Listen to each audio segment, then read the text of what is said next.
Assalamualaikum warahmatullahi wabarakatuh. Sahabat-sahabatku khazanah Islam, alhamdulillah sekali lagi kita memanjatkan syukur kepada Allah Subhanahu wa taala. Mari sama-sama kita berdoa. Allahumma inna duha duhaka wa inna jamila jamiluka wa in kana rizqan fis sama' fastakhrij lana wa in kana rizqan fil ardi fastakhrij lana. Allahumma afini fi badani, Allahumma afini fi sam'i, Allahumma afini fi basari. Sahabat-sahabatku khazanah Islam, alhamdulillah pada episod yang ke-82 ini kita akan ambil satu lagi, yakni rahsia buah mukjizat buah delima untuk kesihatan anda. Ketahuilah sahabat-sahabatku khazanah Islam, buah-buahan dalam Al-Quran disebut lebih kurang 7. Yang pertama, korma ataupun nakhil. Yang kedua, at-tin. Yang ketiga, az-zaitun. Yang keempat adalah pisang. Yang kelima, delima. Yang keenam, anggur. Dan yang ketujuh adalah khuld. Dan khuld ini jarang-jarang disebut oleh Allah Subhanahu Wa Taala, melainkan pada kisah Nabi Adam dan Hawa. Sahabat-sahabatku khazanah Islam, alhamdulillah. Allah Subhanahu Wa Taala telah menurunkan di alam semesta ini berbagai-bagai ciptaan buah-buahan untuk umat manusia. Di antara sekian banyak buah-buahan itu yang disebut dalam Al-Quran adalah buah zaitun, anggur, korma, at-tin, az-zaitun dan pisang, dan termasuk juga ar-rumman. Kerana itu manusia sebagai makhluk Allah yang dikaruniakan akal fikiran wajib menggali pengetahuan lebih mendalam mengenai berbagai-bagai kebaikan, sebagaimana Allah menganjurkan kita untuk membaca dan mengkaji. Pada awal wahyu yang diturunkan oleh Allah Subhanahu Wa Taala, Iqra bismi rabbikal ladzi khalaq. Bacalah dengan nama Tuhanmu. Maka inilah di antara beberapa puluhan buah-buahan yang terdapat di atas muka bumi, dan kita alhamdulillah di Singapura ini dapat menikmati berbagai-bagai macam jenis buah-buahan walaupun kita tidak mempunyai dusun. Sekali lagi, buah delima dalam Al-Quran disebut sebagai beberapa surah, di antaranya surah Al-An'am dan begitu juga surah Ar-Rahman ayat 68 yang berbunyi a'udzubillahi minasyaitonirrajim. Fihima fakihatun wa nakhlun wa rumman. Di dalam kedua syurga juga ada buah-buahan dan pohon kurma dan delima. Dan dialah yang menurunkan air hujan dari langit. Lalu kami tumbuhkan dengan air, yakni Allah. Allah tumbuhkan dengan air itu segala macam tumbuh-tumbuhan. Maka kami keluarkan dari tumbuh-tumbuhan itu tanam-tanaman yang menghijau. Alhamdulillah, syukur. Sahabat-sahabatku khazanah Islam, dalam sejarah, buah delima adalah sebagai buah yang simbolik, yang bermutu. Pada zaman Nabi Musa alaihi salam lagi buah delima yang bermutu sudah ditanam di Palestin dan Lebanon. Ketahuilah sahabat-sahabatku khazanah Islam, buah delima menjadi sumber kesuburan bagi perkahwinan seseorang itu di kalangan masyarakat Timur Tengah.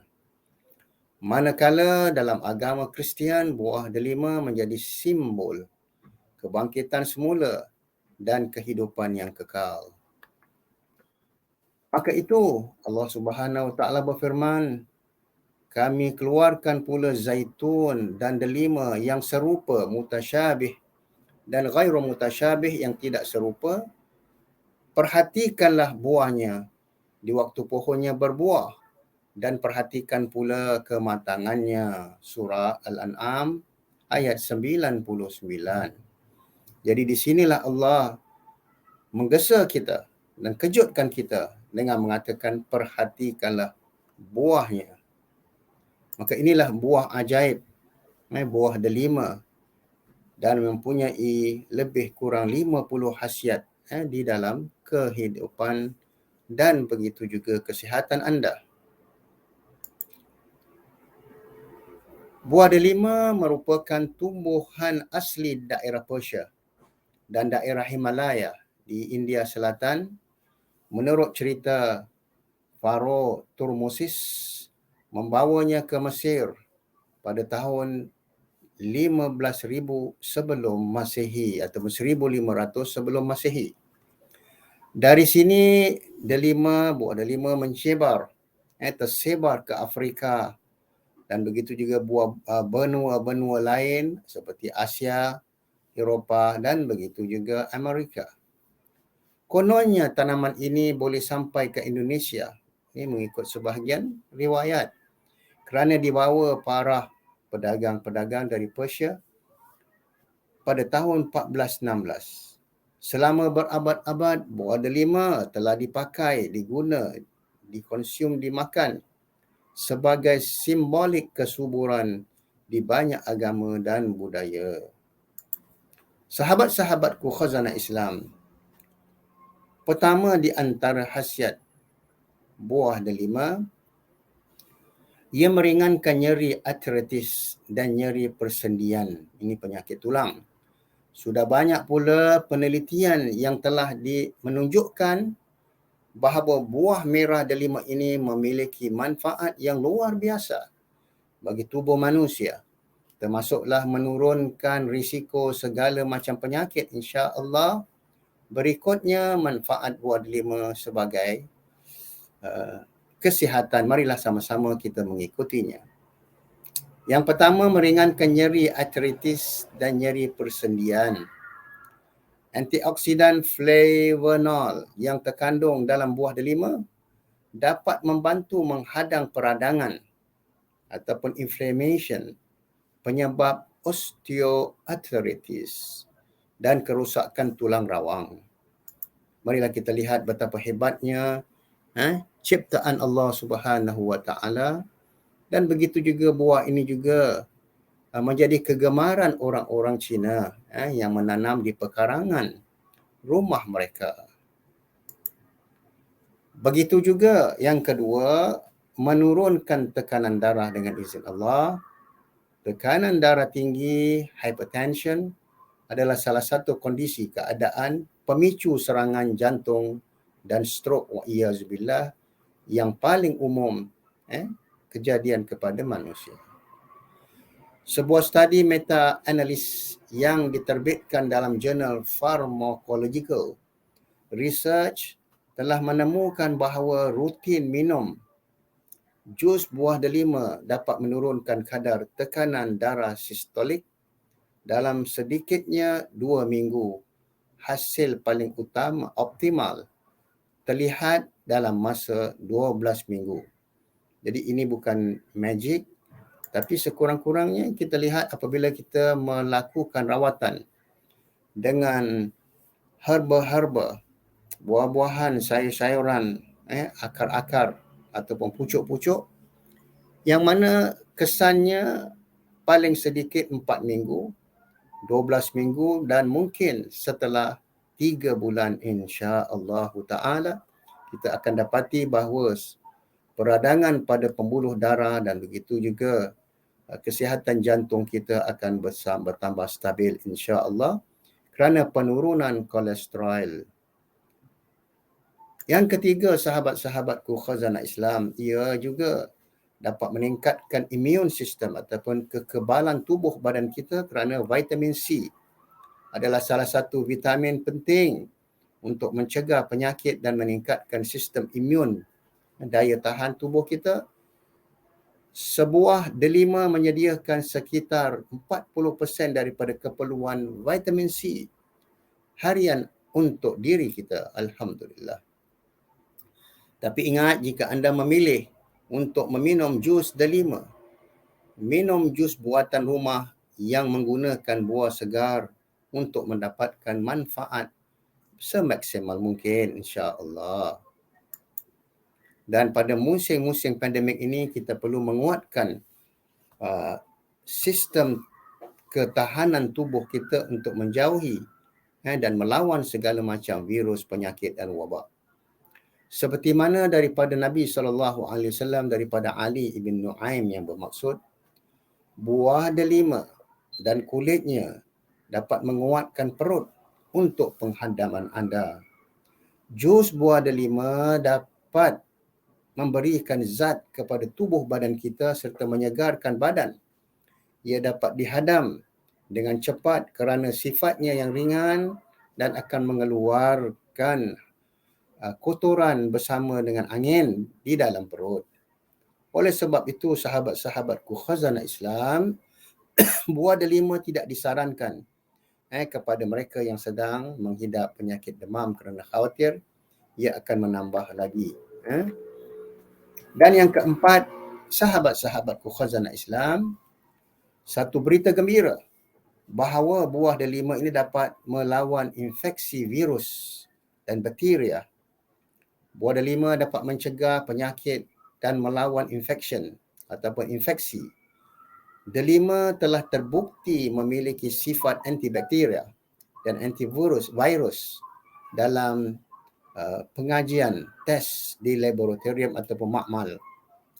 Kesan antibakteria dan anti jamur dari buah delima dapat melindungi anda terhadap jangkitan dan peradangan di mulut ataupun inflammation.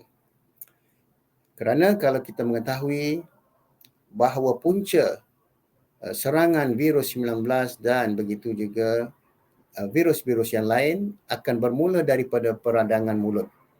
Daripada peradangan mulut, ia akan menuju merebak pada paru-paru kita.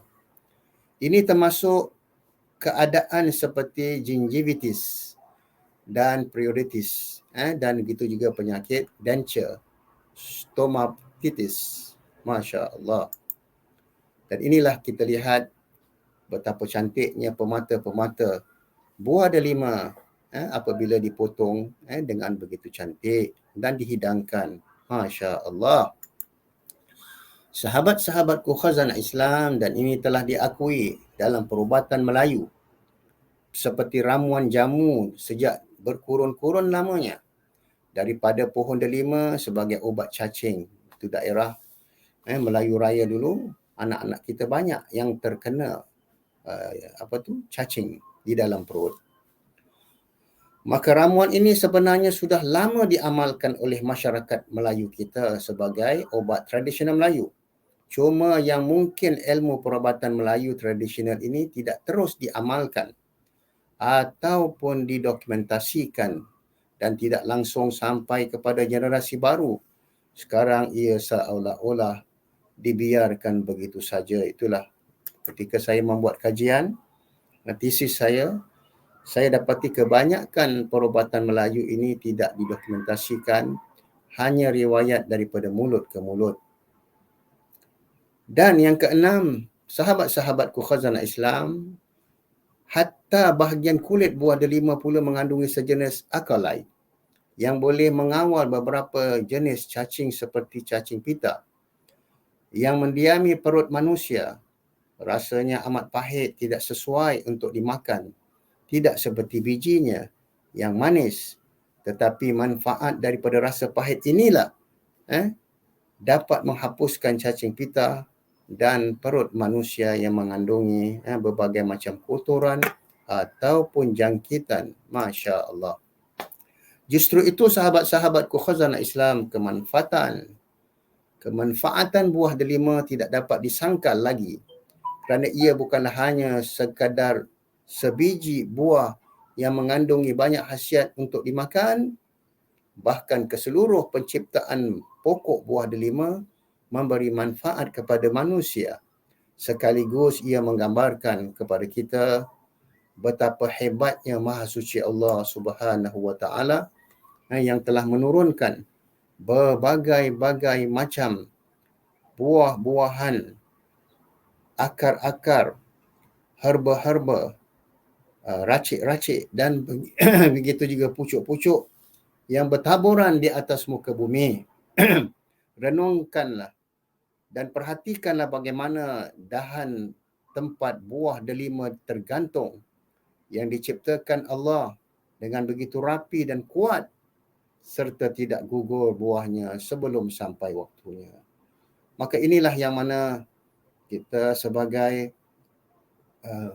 masyarakat di kawasan Melayu Raya, lebih kurang kita dapati di Indonesia sahaja ada lebih kurang 1,500 herba-herba, akar-akar, buah-buahan yang begitu banyak yang mempunyai berbagai-bagai macam khasiat.